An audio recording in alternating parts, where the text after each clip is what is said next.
Thank you all so much for joining. We are so excited to have this time today to celebrate Morgan, who is our 2025 PAE Scholar and also our inaugural Scholar. So this is the first year that we are awarding the PAE Diversity and Engineering Scholarship, which is so exciting. And so I just wanted to start out by thanking Morgan for joining us today, all the way from Tennessee, and also thanking Ben and Ruan at PAE for your partnership and just making all of this possible. You're the reason that we're here today. So thank you. And also shout out to our PAE selection committee for working through this year's application and selecting Morgan. And also thank you to everyone who's in this room. I know some of you are spending your lunch hour with us. It might be afternoon for some of you, but I hope you all walk away from this inspired. Just to introduce myself, my name is Candace Agahan, and I am the Director of Community Engagement at AFO. And just to share a little bit more about AFO, our mission is to educate and inspire Oregonians of all ages and all backgrounds to engage in the design of our built environment. And we really believe that Oregon is stronger when more people from diverse backgrounds participate in designing and building our world. And some of the ways that we accomplish that is through our programming for higher education students, such as our scholarship program. But in addition to our scholarship program, we have a number of other programs that we offer to college students, including our free student membership. This is actually something that we just started earlier this year, but students can sign up to be a member for free, and it grants them access to a bunch of networking and design events across Oregon. We also have our Oregon Student Opportunities Hub, which is a website resource with many links to different design programs and design opportunities across the state and also beyond, especially with the list of scholarships that we have listed on there, internships, mentorships, and a ton of other things. So if you are a student or know a student, please share that with them. We also have our formation mentorship program, which is also a newer program. We just finished our first season, and that program specifically supports design students of color in Oregon, and we pair them with design professionals of color from across the U.S. For a 6-month mentorship. So we'll be kicking off our second season. Applications will open in the fall for that. And then we also offer several volunteer opportunities to higher education students, specifically so they can engage with youth and also just with people in their communities through design education. So to share more about our scholarship program, this program has been around since 1998, so we're inching close to almost 30 years here. And for many of those years, it was just our Hatfield Architectural Award. And I want to say within, the past 5 years or so, we have really expanded a ton to now offering 6 scholarships, thanks to partners like PAE. And all of our scholarships range from $5,000 to $10,000, with a couple of them being renewable each year of school for the awardee, and that includes the PAE scholarship. And so our scholarships are mostly specialized for people who are underrepresented in design and building fields, so we can really work to create a more diverse design and building industry that reflects the communities that we're designing for. And in this year, in 2025, we have awarded $67,500 in scholarships, which is our highest amount yet. And we're really excited about that number and really excited to be offering this level of support for students pursuing design and building fields degrees. So the last thing that I would like to share with you all is just the timeline for students who may be interested in applying to the PAE Diversity and Engineering Scholarship. So we have the application always opens November 1st with a late February deadline. And then the selection committee comes together to look at all the applications between the deadline, and then we announce the scholarship by June 1st of every year, and then have our celebration around this time of the year. So this is a brand new scholarship, so we are definitely still in the process of getting the word out to eligible students. So please help share this info with your community once applications open in November. And Ben and Ruan here will share a bit more about who is eligible for the scholarship and our goals and how the scholarship came to be. So I will now hand it over to Ben and Ruan. Oh, it's not going to the next slide. Here we go. Thanks, Candace. Hi, I'm Ruan. I'm with PAE. I'm one of the senior principals here in the office, and I lead our JEDI committee. So PAE's vision is a world with clean air, energy, and water for all. And I really want to focus on the for all piece, because, you know, I guess a world with clean air, energy, and water is a very high mission, of course. And we are very focused on our planet and trying to do as best as we can to improve the planet. But it's also important to make sure that the access to all of those resources is available to everybody. And so that's the reason that we formed the Justice, Equity, Diversity, Inclusion Committee back in 2020. So it's been 5 years that we've been running that committee. And so when we first started it, we were trying to figure out what are we going to do with the JEDI committee? We didn't just want to start a JEDI committee and make all these statements about, this and that, and really not have any substance behind it. So we actually spent the first 2 years of our JEDI committee, which a lot of our JEDI committee members are actually on this call, really having conversations both internally within PAE and externally within our community to really understand what was needed, what was happening, what did our community need. And out of that came the PAE's JEDI 2040 vision. And so this is a vision that we have with an end goal of 2040, right? So this is a slow process. It's a marathon, not a sprint, as they say, of a vision that has two pillars. This 2040 JEDI 2040 vision has two pillars. One, the first pillar is around diversity, and that's just increasing overall diversity within PAE at all levels, including at the leadership team, at the board, and all of that, and increasing diversity within our industry. So outside of PAE, within our immediate circle of our AEC, architecture, engineering, and construction community. The second pillar is inclusion. So it doesn't matter that we increase our diversity if those people don't feel included within our company. So we have been working, the JEDI committee and PAE, to kind of work on those two pillars of diversity and inclusion. The first step, and we're really in the first 5 years of this vision, we understand that, like, especially here in Portland, where it's not a very diverse community, it's really hard to just flip a switch and say, okay, we're going to be diverse here at PAE. We're going to just hire all these people. It just doesn't work that way. We talented and qualified staff.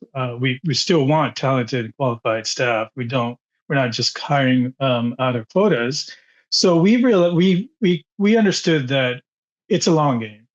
And part of that is Ben here leads our outreach committee, and our outreach committee is focused on working with K-12 students and university students to, one, get those K-12 students into engineering in the first place, inspire them to get into engineering and architecture, and then when they're there in college, help them and improve their chances of getting that degree. Because the percentage of women and diverse individuals with engineering degrees graduating out of with engineering degrees in the U.S. is fairly low still, and it hasn't really moved up much. And we all need to do a better job at improving that. So here we are. We finally, this took a few years, but we have our PAE Diversity Scholarship. This is just one step in the big picture towards our 2040 goals. And with that, I'll let Ben maybe talk a little bit more about the scholarship and its goals. Yeah, thanks, Ruan. So, yeah, as Ruan said, this is all part of a really long-term effort. and it's intended to be kind of, part of the end of a larger all ages outreach that's, intended to enable, more diverse candidates to get into the industry, starting from the bottom up. As far as the scholarship itself, so it's a $5,000 a year renewable scholarship for a 4-year accredited university program, and it's a very narrow scholarship. We're selfishly tailoring this to candidates that could come and work for PAE in this field. So it's targeted at mechanical, electrical, or architectural engineers. We did allow some civil engineers to apply as well. As long as they're working kind of in a field that would lend itself to, our mechanical, electrical, plumbing design and sustainability and regenerative design work, then people are welcome to apply. And then the only renewal requirement that we're trying to keep this as simple as possible and remove as many roadblocks as we can.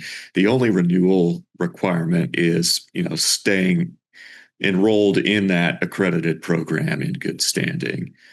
So we're trying to make it possible for people to stay in school and complete their degrees and hopefully come and work for PAE when they're done. And then, as it says here, and this is part of a diversity effort. So the intended recipients are members of underrepresented ethnic and/or gender groups, and that's all there is to it. So as far as our, moving on to our decision to award this to Morgan. So we did get a lot of really good qualified candidates. I want to start with that. Going through the applications and only having one scholarship to award was kind of tough. And so that really speaks to Morgan's qualifications, I think. So things that stood out to us as we were reviewing her application, just, in addition to your studies, Morgan, your involvement in the community, providing mentorship and community service through NSBE and SSAE, SPACE, that all stood out and was really impressive to us, just kind of your passion for the industry as a whole. And then related to that, one of the things that you brought up was your involvement in the multicultural engineering program and that design challenge, which was kind of focused on affordable housing. So that's another item that we've been focused on here at PAE as part of our current strategic initiatives, is finding ways to provide affordable housing that's still, sustainable and kind of meets our other goals. So that's something that we're really passionate about. That's, pressing issue, certainly in all of the cities where PAE operates. We're in various degrees of affordable housing crises in all of these places. And so we're really trying to focus on finding a way out of that. So all of those were kind of things that stood out to us and were partial reasons for awarding it, in addition to your academic accomplishments. Yeah, and I would add, Morgan, that I really, your thank you letter that we received was actually very touching and very inspiring to many of us, and particularly to me. It was a lot of hard work. It is a lot of hard work running a JEDI committee, and it was a lot of hard work getting this scholarship through. But seeing that letter really just like, I was like, well, it's all worth it. right? And the fact that we were able to just help you, and your letter, just like the how you were able to overcome some of the things, and it's just about seeing you as as a person that will eventually become a engineer, and allowing you to do that is it was very inspiring for us. So want to thank you. Um, before you get to kind of talk about yourself a little bit, I want to plug the scholarship. It is currently a funded scholarship, meaning PAE funds a certain amount of dollars every year out of our budget. And if for some reason the budget goes away, which happens sometimes, the scholarship is no more. So we're really trying to make it an endowed scholarship. And so people have been asking us, hey, can we like contribute to this scholarship? I just want to like I can do $50, whatever. And the answer is yes. There is a website. And so if personally you want to, you know, donate some funds towards this scholarship for next year, and to once we build it up to a certain level, it becomes an endowed scholarship, and it is ongoing, right? And it will live on forever, and that's where we're trying to be. So if you're passionate about this, and you really want to support, Candace will probably put out a link to the website where you can just go in and contribute how much you want. And Candace, I'll send it back to you. Awesome. Thanks, Ruan and Ben. I'm going to go ahead and stop sharing. And we are officially at the part that I know you've all been waiting for. We officially get to hear from Morgan. So I'll be doing just a brief Q&A, and then we'll actually open it up to the rest of the group. So if any of you have any questions for Morgan, or if anything comes up as we're kind of doing this Q&A, please hold on to those questions or go ahead and put them in the chat, and we'll get to all of that at the end. So Morgan, thank you again so much for joining us. Will you just start out by introducing yourself and sharing a little bit more about what inspired you to pursue a career in engineering or an education in engineering? My name is Morgan Dawkins. I am a rising junior at Penn State, studying architectural engineering, specifically the construction option. I'm from Rocky Mount, North Carolina. If you know Raleigh, it's like about 40 minutes from Raleigh, and I live there. And then a little bit of why I chose engineering was that specifically in fifth grade, I participated in Odyssey of the Mind. And it was kind of like this mini design challenge where you work with a group of people and it's all about Odyssey of the Mind. So think outside the box. There was never a box to begin with. We were fifth graders. I was a mom. We were traveling the world. We built a little train. There wasn't really any rhyme or reason to it, and that was the whole point. And so I was really motivated to get into mechanical engineering. And then I sat there and I actually looked at a car and I said, never mind.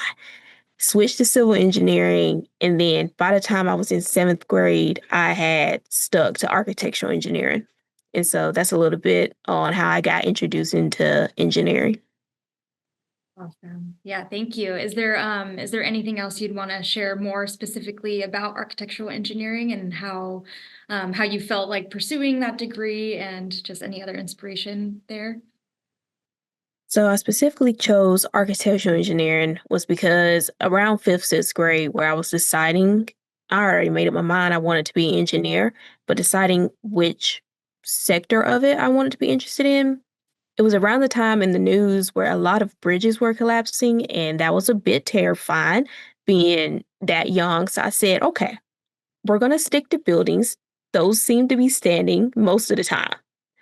But it was really residential construction that was inspiring me because I got really into the DIY channel and like the Property Brothers, House Hunters, and all that. And I wanted to design and build my own home. And so I'm pretty sure I have some drawings back home of me drawing in crayons, of me wanting to like design my building. On my old iPad, I know for certain I have an app where I started mapping out rooms. And so architectural engineering from residential construction got to Penn State. And then I was like, there's more to it. And I had an internship in commercial buildings where I did mainly warehouses in high school. And so then it expanded from residential to understanding more commercial side of it. And so from that point on, I was like, yep, architectural engineering, buildings. I want to build a building. That's awesome. It's pretty incredible to know from a young age what you want to pursue and to, stick with it. It's really impressive. And I'm so glad you're still pursuing that dream today. So in your application, you shared a lot of powerful things about your story, about your childhood, about your lived experience. And I'm just wondering if you can share a little bit more about how your lived experiences have shaped your path and journey to engineering. So architectural engineering was always something I was kind of set on, but it was specifically when I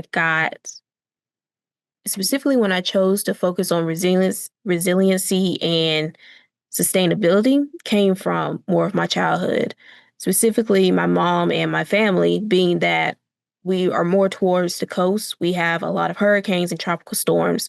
And then my dad's side of the family being on the mountains is kind of like two different territories where you see two different climate aspects affecting the buildings. So in 1999, before I was born, there was a great flood in Rocky Mount called the Flood in 99. And my mom and her family would talk about it all the time. And there's a park right by our house where we grew up that has a marker that's above our heads of where the flood waters were.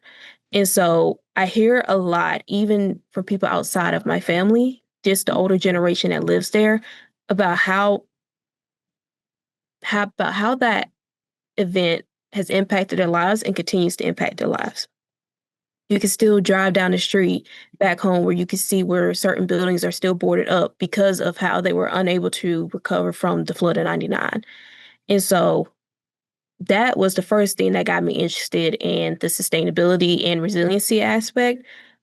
And then looking at recently, there was a hurricane that came through like Georgia up towards the more mountainside of North Carolina and Tennessee.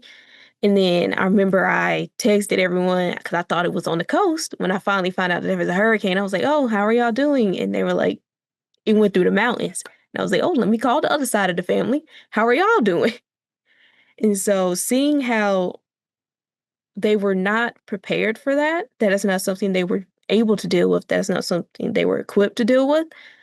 Specifically, my grandfather, I'm still on that. I I called, well, actually, he liked to text. So I texted him, I was like, hey, you good? He was like, yeah, I'm fine. My dad was like, no, there's a tree on his house. What is he? And I was like, that's just like Pawpaw. He asked like everything fine. But seeing that and just how long it took for power to get back up, something like as essential as that for food, that was really what like set in stone. This is something I at least want to pursue later on, specifically in my own personal projects and my honors thesis. Mhm. Yeah, thank you so much for sharing that. Also, such timely message with the floods happening in Texas, and really just highlighting the importance for what you're doing here and for what all these people on this call, everyone in the design and building industry, the responsibility that everyone really has to this and the care that everyone is putting towards it. So I appreciate that. And yeah, speaking about your honors thesis, I know you've told me a little bit about it, but I would love for you to share what you're working on with the rest of the folks here. Okay. See if I can do this correctly Mhm. or if it will load. Okay, that's fine. What I have here is my original advocacy project. It was from my freshman year in college, where we were tasked with creating something that we were passionate about. That's why it's called our advocacy project. And for me, it's called Design Ahead Resilience. Again, a very timely thing of I was frustrated with engineering practices being reactive instead of proactive. And so the main thing I really wanted to work towards was understanding what are the barriers that we currently face and why we are still engineering with the mindset of let something happen first, we'll fix it. Instead of being that person that could say, we'll be that first step to making sure that everything is safe for people for the future. Especially with climate change, and just how we can see how much stronger our storms are being, work ahead to see what it will look like in 10 years instead of saying, will this building be here 10 years from now? So this is a little bit about it. If I could get my outline. Okay, there. Can y'all see the outline? Yes. Okay. So this is my honors thesis outline. I didn't want to do a traditional thesis of simply doing a research project. I wanted to be something that could be implemented within the community itself. So this is a bit of the plan right now. It's going through a lot of changes. I've actually been working on this since March of 2024. And I still haven't gotten it approved because there's a lot of tweaks and a lot of ways it has to be implemented within Schreier. And we're still working on it, but I still have until spring of next year. So the main thing is I want it to be a policy change and easily implemented into the community itself. So looking at what is it specifically that needs to be done, what's holding us back, and who do I specifically want to partner with. I was looking at nonprofits and volunteer activities to be able to, again, that affordable aspect that is kind of serious to me, understanding that cost in a capitalist society is a lot of limiting factors. So looking at those nonprofits saying, if we can do it here, there's an easy way to do this in newer projects or new construction. So this is just a quick little overview. I do have some research projects that I have done focusing on resilience and sustainability. Continuing, I want to create, again, a project scope that looks into more of their mission and my research focus and understanding like Habitat for Humanity, for instance, how I can help them and specifically helping their direct community. Boop. Yep. A little bit of the structure, introduction, why I am so focused on resiliency, a literature review, understanding what are things that are happening right now, the community engagement aspect, design and implementation, and then impact and future considerations on how to expand this. How's everything go? Yeah. Is it all taken care of?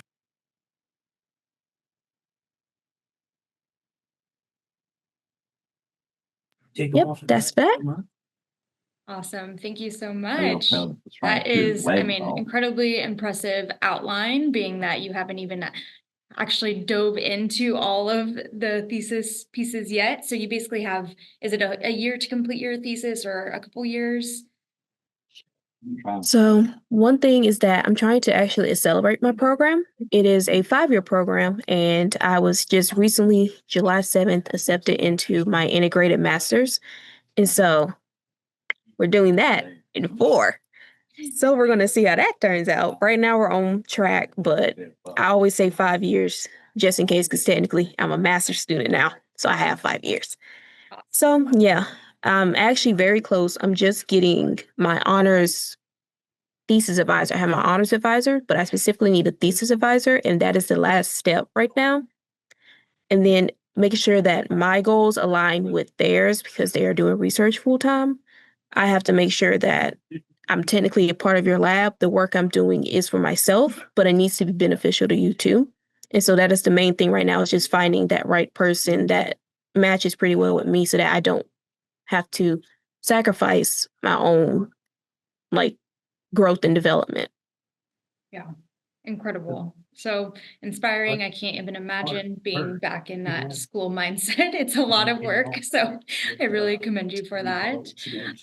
Hey, Candace. Yes, of course. I just wanted to quickly chime in. So a lot of the work that you're doing around resilience is really inspiring. And I should say that PAE, as well as some of the other architects that are part of AFO, also are very focused on resilience. So as a PAE scholar and an AFO scholar, you have the resources to reach out to any of us, and we'll be happy to support you, provide you with any resources that you need and connections.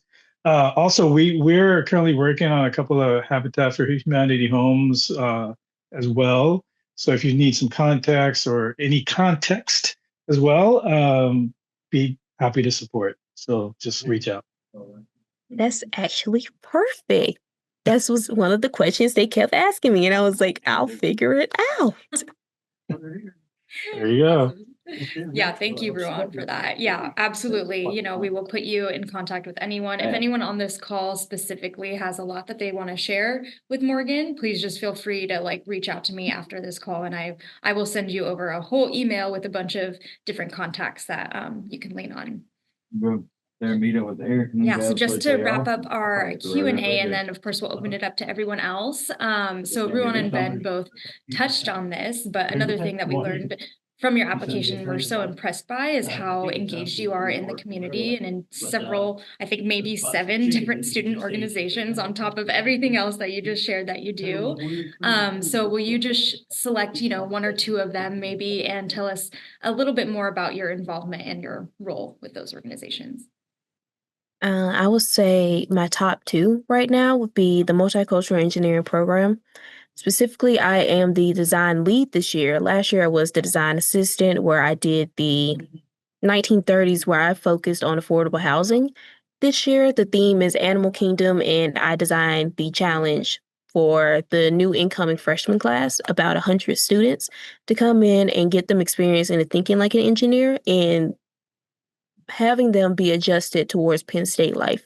And so that's what we're doing this year. Again, one of our main things actually is looking at biomimicry and how we can utilize animals and their own features to make more sustainable, resilient structures. I put that in there. That's in my specific design challenge. They're not escaping that, but I let my design assistants have their own little spin on the end of it. But mine, I keep throwing that in there. Then as for my second one, the National Society of Black Engineers, NSBE, I am the Region 2. So Region 2 of NSBE is Pennsylvania to South Carolina, and that also includes West Virginia within there. I am specifically the end zone coordinator, where I'm in charge of Central Pennsylvania to West Virginia.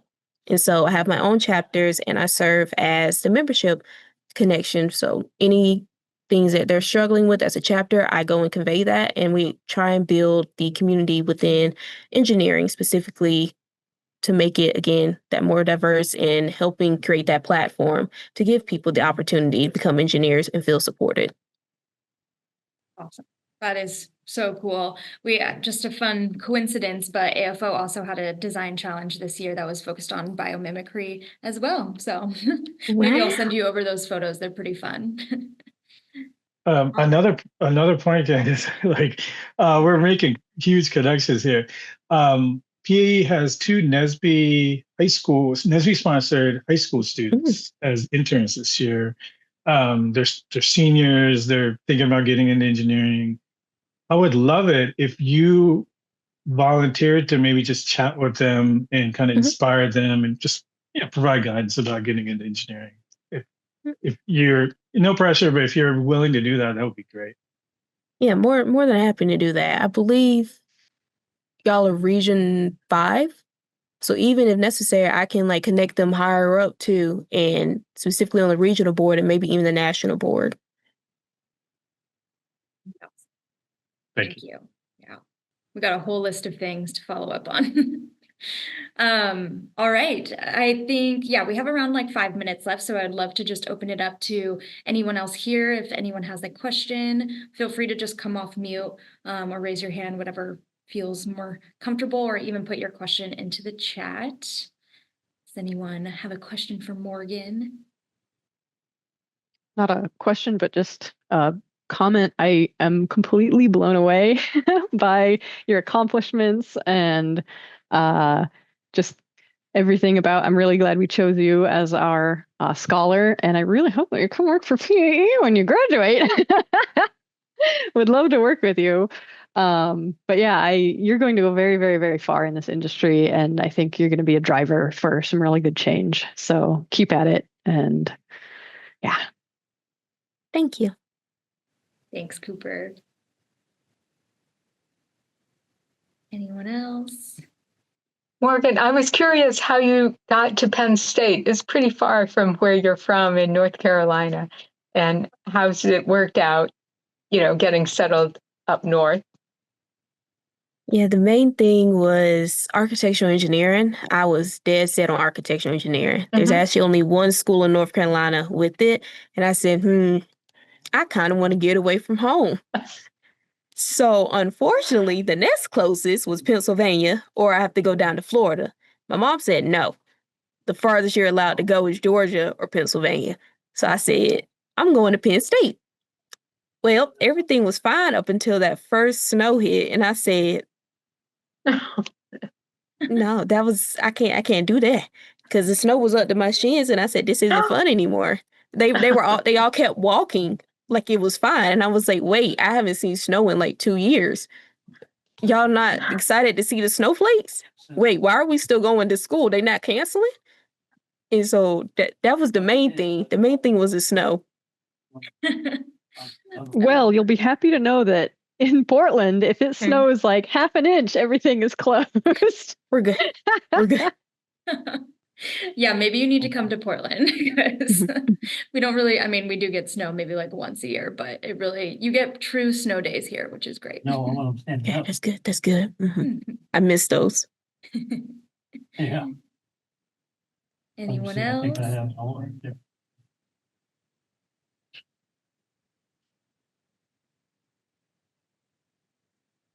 All right.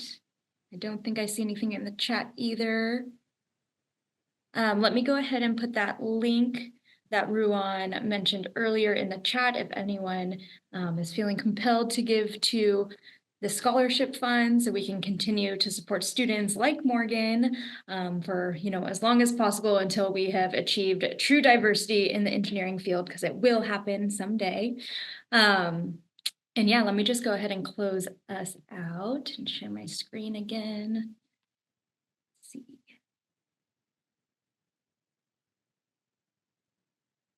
All right. So yeah, thank you again. Thank you so much, Morgan. This was incredible. I think everyone here is truly walking away with some inspiration today. And I just wanted to share our social media channels. If you want to stay updated on AFO news, and especially like on our scholarship timeline, on when we announce our new scholars and all of those sort of things, please follow us on social media or sign up for our newsletter. Our newsletter is definitely the best way to stay updated on AFO news. And if you ever have any questions, let's go, okay, about our scholarship or about anything AFO, or if you want to get in contact with anyone at PAE, I know a lot of people on this call are PAE employees, but yeah, if you are interested in learning more or getting involved or want to support our scholarship program in another way, you can reach out to me at my email, candace@af-oregon.org. And yeah, just wanted to give a final thank you to everyone who spent the time to join us today. Yes, I see Janet said something in the chat too about thanking you, Morgan. And yeah, I hope to see you all again soon. We'll have another one of these next summer, and maybe Morgan, after you finish your thesis, we'll have another call with you to get an update on everything that's going on and make sure you're lined up with a job after. So just let us know, reach out if you ever need anything. And yeah, thank you, everyone.